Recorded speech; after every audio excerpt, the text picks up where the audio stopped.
Welcome to competitive cracker. ഞാൻ അശ്വതി ജോഷി.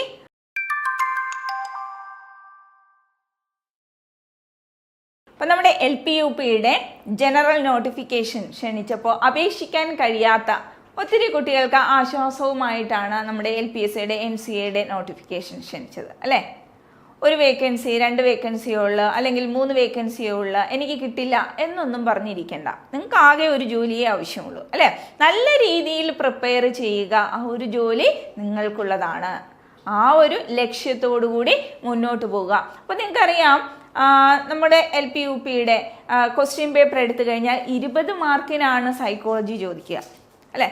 അപ്പോൾ അത് നല്ല രീതിയിൽ പ്രിപ്പയർ ചെയ്യുന്നവർക്ക് മാത്രമേ ക്രാക്ക് ചെയ്യാൻ സാധിക്കുകയുള്ളൂ. കാരണം നമ്മൾ തിയറി മാത്രം പഠിച്ചു കൊണ്ടുപോയി കഴിഞ്ഞാൽ മാർക്ക് സ്കോർ ചെയ്യാൻ സാധിക്കില്ല. ആപ്ലിക്കേഷൻ ലെവലുള്ള ചോദ്യങ്ങളെ കൂടെ എങ്ങനെ നേരിടണം എന്നറിഞ്ഞിരിക്കണം. അപ്പം നമ്മൾ ഇന്ന് നോക്കുന്നത് കുറച്ച് ആപ്ലിക്കേഷൻ ലെവലിലുള്ള ചോദ്യങ്ങളാണ്. നോക്കാം നമുക്ക്. ഒരമ്മയുടെ 2 മക്കളെ കുറിച്ചുള്ള പരാതികളാണ്. എന്താണ്? ഒന്നാമത്തെ മകളെ കുറിച്ചുള്ള പരാതി: എൻ്റെ മകൾ വീണ എപ്പോഴും കളിയാണ്. ടെലിവിഷനിൽ ഫലിതബോധമുള്ള സന്ദർഭങ്ങൾ കണ്ട് അതിൽ വ്യാപരിച്ചിരിക്കുന്നു.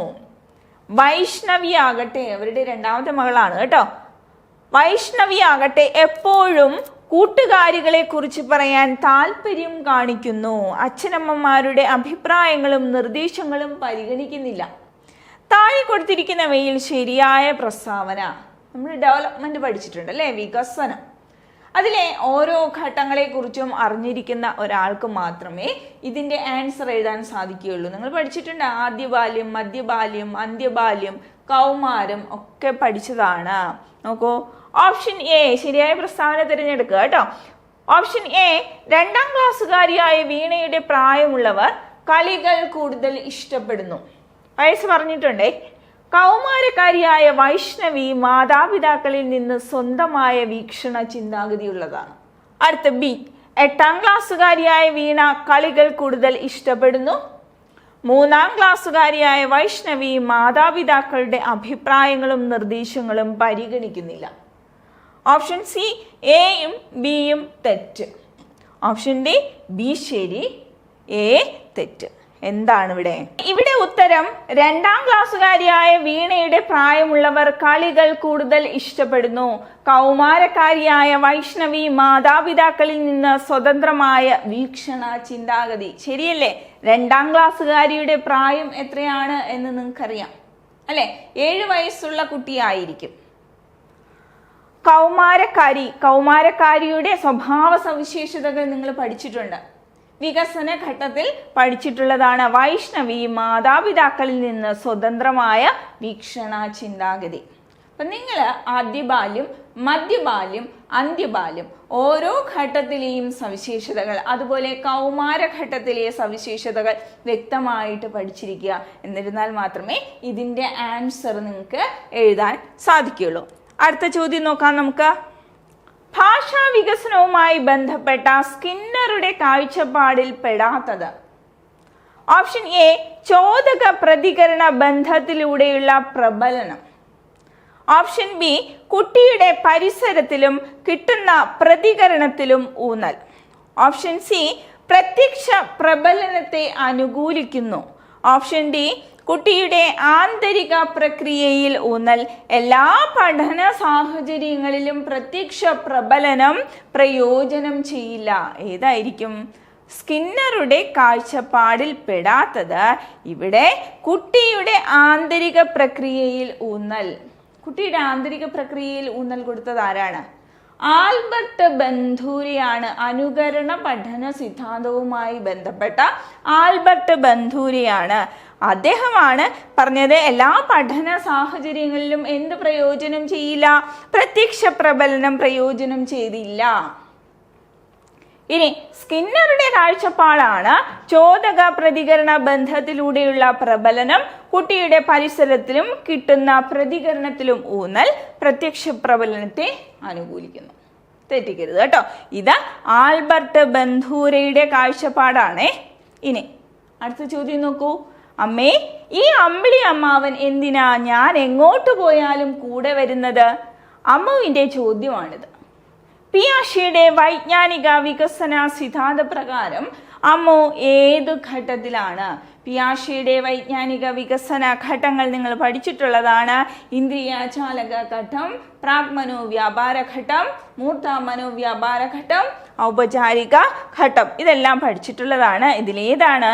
ഇന്ദ്രിയ ചാലക ഘട്ടമാണോ, മൂർത്ത മനോവ്യാപാര ഘട്ടമാണോ, പ്രാഗ് മനോവ്യാപാര ഘട്ടമാണോ, ഡി ബിംബന ഘട്ടമാണോ? ബിംബന ഘട്ടം അല്ലെന്നറിയാം നിങ്ങൾക്ക് അല്ലേ? ഇതാരുടേതാണ്? ഇത് ബ്രൂണറുടേതാണ്. അപ്പൊ ഇതെന്തായാലും ആകില്ല. അടുത്ത ഇത് മൂന്നിലേതാണ്? പ്രാഗ് മനോവ്യാപാര ഘട്ടമാണ്.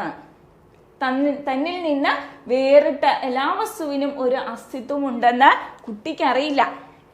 കുട്ടി വിചാരിക്കുന്നത് ഞാൻ എണീക്കുമ്പോഴാണ് പ്രഭാതം ഉണ്ടാകുന്നത്, സൂര്യൻ ഉദിക്കുന്നത് അപ്പോഴാണ്, ഞാൻ ഉണരുമ്പോഴാണ്. എപ്പോഴാണോ ഉണരുന്നത് അപ്പോഴാണ്. അമ്പിളിയമ്മാവൻ എൻ്റെ കൂടെ വരുന്നു, അത് നമ്മളും പറയാറുണ്ട് അല്ലേ എന്ന് വിചാരിച്ച് നമ്മൾ പ്രാഗ് മനോവ്യാപാര ഘട്ടത്തിലല്ല അല്ലേ? അപ്പോൾ ഇവിടെ ഏതാണ് ഉത്തരം? പ്രാഗ് മനോവ്യാപാര ഘട്ടമാണ്. കുട്ടി ഒരേ ദിശയിൽ മാത്രം ചിന്തിക്കുന്നു കേട്ടോ. അടുത്ത് നോക്കാം നമുക്ക്. ജീവികളെ കാണുന്നു, പ്രത്യേകതകൾ പറയുന്നു, ഒരേ പ്രത്യേകതയുള്ളവയെ കൂട്ടങ്ങളാക്കുന്നു, ജീവികളുടെ സഞ്ചാര രീതി വ്യത്യസ്തമാണ്. ഈ മാനസിക പ്രവർത്തനത്തിന്റെ ശരിയായ ക്രമമാണ് ചോദിച്ചിരിക്കുന്നത്. ആശയ രൂപീകരണവുമായി ബന്ധപ്പെട്ട ഒരു ചോദ്യമാണിത്. ഓപ്ഷൻ എ താരതമ്യം, പ്രത്യക്ഷണം, സംവേദനം, സാമാന്യവൽക്കരണം. ഓപ്ഷൻ ബി സംവേദനം, സാമാന്യവൽക്കരണം, പ്രത്യക്ഷണം, വർഗീകരണം. ഓപ്ഷൻ സി പ്രത്യക്ഷണം, സംവേദനം, സാമാന്യവൽക്കരണം, താരതമ്യം. ഓപ്ഷൻ ഡി സംവേദനം, പ്രത്യക്ഷണം, താരതമ്യം, സാമാന്യവൽക്കരണം. കുട്ടി ജീവികളെ കാണുന്നു അല്ലേ? എന്നിട്ട് എന്ത് ചെയ്യുന്നു? ഒരേ പ്രത്യേകതകളുള്ളവയെ തരംതിരിക്കുന്നു അല്ലേ? ഇല്ലേ? പിന്നെ എല്ലാം ഒരുപോലെ അല്ല എന്ന് മനസ്സിലാക്കുന്നു അല്ലേ? ആദ്യം കാണുകയാണ് ചെയ്യുന്നത്, പിന്നെ പ്രത്യക്ഷണം അല്ലേ? പിന്നെയാണ് എന്തുണ്ടാകുന്നത്? സംവേദനം, പ്രത്യക്ഷണം, പിന്നെ താരതമ്യം ചെയ്യുന്നു.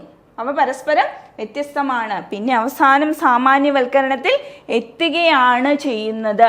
ആദ്യം ജീവികളെ കാണുന്നു, സംവേദനം, പ്രത്യേകതകൾ പറയുന്നു, പ്രത്യക്ഷണം, ഒരേ പ്രത്യേകതകളുള്ളവയെ കൂട്ടങ്ങളാക്കുന്നു, താരതമ്യം ചെയ്തതിനു ശേഷം അല്ലേ അവസാനം സാമാന്യവൽക്കരണത്തിലേക്ക് എത്തുകയാണ്. എല്ലാ ജീവികളും ഒരുപോലെയല്ല സഞ്ചരിക്കുന്നത്. മനസ്സിലായി? ഇപ്പൊ ഇവിടെ ആശയരൂപീകരണമാണ് കേട്ടോ. സംവേദനം, പ്രത്യക്ഷണം, താരതമ്യം, സാമാന്യവൽക്കരണം. കാണുന്നു, പ്രത്യേകതകൾ പറയുന്നു, പിന്നെ താരതമ്യം ചെയ്യുന്നു, അതിനുശേഷം സാമാന്യവൽക്കരണത്തിൽ ഒരു നിഗമനത്തിൽ എത്തുന്നു. എല്ലാ ജീവികളും ഒരുപോലെയല്ല സഞ്ചരിക്കുന്നത്. ഇനി 4ാം ക്ലാസ്സിൽ പഠിക്കുന്ന മനുവിന് ഒരു തരം കൊടുക്കൽ വാങ്ങൽ മനോഭാവമാണ്. കോൾബർഗിന്റെ നൈതിക വികാസ സിദ്ധാന്ത പ്രകാരം കുട്ടി ഏത് തലത്തിലാണ്? നമുക്കറിയാം കോൾബർഗിന്റെ നൈതിക വികാസം അല്ലെ, moral development, pre conventional stage, conventional stage, post conventional stage. ഇത് ഓരോന്നിനും 2 വീതം ഉണ്ട് എന്നും അറിയാം. ഇത് പ്രകാരം കുട്ടി ഏത് തലത്തിലാണ് എന്നാണ് ചോദിക്കുന്നത്. വ്യക്തിയാന്തര സമവായം, നിയമ സുസ്ഥിതി പാലനം, സാർവത്രിക സദാചാര പാലന തത്വം, പ്രായോഗികമായ ആപേക്ഷികത്വം. ഏതാണ് ഇവിടെ? ഇവിടെ പ്രായോഗികമായ ആപേക്ഷികത്വമാണ്. നീ എനിക്കൊരു പെൻസിൽ തന്നാൽ ഞാൻ നിനക്കൊരു മിഠായി തരാം അല്ലേ? നമ്മൾ സഹോദരങ്ങളെ കഴിച്ചുകൊണ്ടിരിക്കുമ്പോൾ നിന്റെ പാത്രത്തിലെ വറുത്ത മീൻ എനിക്ക് തന്നാൽ നാളെ ഞാൻ അമ്മ ചിക്കന് വറുക്കുമ്പോൾ നിനക്ക് തരാം. അന്നേരത്തെ അത് കിട്ടുക എന്നൊരു ലക്ഷ്യം മാത്രമേ കുട്ടിക്കുള്ളൂ. ഒരു കൊടുക്കൽ വാങ്ങൽ മനോഭാവമാണ് അല്ലെ? 4ാം ക്ലാസ്സിൽ പഠിക്കുന്ന മനുവിന് ഒരു തരം കൊടുക്കൽ വാങ്ങൽ മനോഭാവമാണ്. കോൾബർഗിന്റെ നൈതിക വികാസ സിദ്ധാന്ത പ്രകാരം കുട്ടി ഏത് തലത്തിലാണ്? പ്രായോഗികമായ ആപേക്ഷികത്വം. അടുത്ത നോക്കാം. എഴുത്ത്, വായന പുരോഗമന കർത്തവ്യത്തിൽ ഏത് തലത്തിൽ പെടുന്നു? എഴുത്തും വായനയും പുരോഗമന കർത്തവ്യത്തിൽ ഏത് തലത്തിൽ പെടുന്നു എന്നാണ് ചോദ്യം. സാംസ്കാരികമായ സമ്മർദ്ദം കൊണ്ടുണ്ടാകുന്നത് ശാരീരികമായ തലം, വ്യക്തിയിലെ തന്നെ മൂല്യങ്ങളും താല്പര്യങ്ങളും. ഏതാണ്? ഇത് സാംസ്കാരികമായ സമ്മർദ്ദം കൊണ്ടുണ്ടാകുന്നതാണ്. അപ്പോൾ ഇതെല്ലാം പുരോഗമന കർത്തവ്യത്തിൽപ്പെടുന്നതാണ്. സാംസ്കാരികമായ സമ്മർദ്ദം കൊണ്ടുണ്ടാകുന്നതും ശാരീരികമായ തലവും വ്യക്തിയിലെ തന്നെ മൂല്യങ്ങളും താല്പര്യങ്ങളും. അതിൽ സാംസ്കാരികമായ സമ്മർദ്ദം കൊണ്ടുണ്ടാകുന്നതാണ് എഴുത്തും വായനയും. ഇവിടെ കൃത്യമായിട്ട് മനസ്സിലാക്കുക കേട്ടോ. ഇനി എൻ്റെ ജീവിത വിജയത്തിൻ്റെ അടിസ്ഥാനം എൻ്റെ രക്ഷിതാക്കളും അധ്യാപകരും നൽകിയ നിരുപാധിക പരിഗണനയും സ്നേഹവുമാണ്. ഒരു വിദ്യാർത്ഥി തൻ്റെ പ്രസംഗത്തിൽ കൂട്ടിച്ചേർത്ത വാക്കുകളാണ്. ഇവിടെ നിരുപാധിക പരിഗണനയും സ്നേഹവും താഴെ കൊടുത്തിരിക്കുന്ന ഏത് വ്യക്തിയുടെ ആശയവുമായി ബന്ധപ്പെട്ടിരിക്കുന്നു? വ്യക്തി കേന്ദ്രീകൃത സിദ്ധാന്തവുമായി ബന്ധപ്പെട്ട ആരുമായിട്ട് ബന്ധപ്പെട്ടിരിക്കുന്നു? കാൾ റോജേഴ്സുമായി ബന്ധപ്പെട്ടിരിക്കുന്നു. നിരുപാധിക പരിഗണനയും സ്നേഹവും. അപ്പോൾ നമ്മൾ NCEക്ക് വേണ്ടിയിട്ട് ഒരു പുതിയ ബാച്ച് സ്റ്റാർട്ട് ചെയ്തിട്ടുണ്ട്.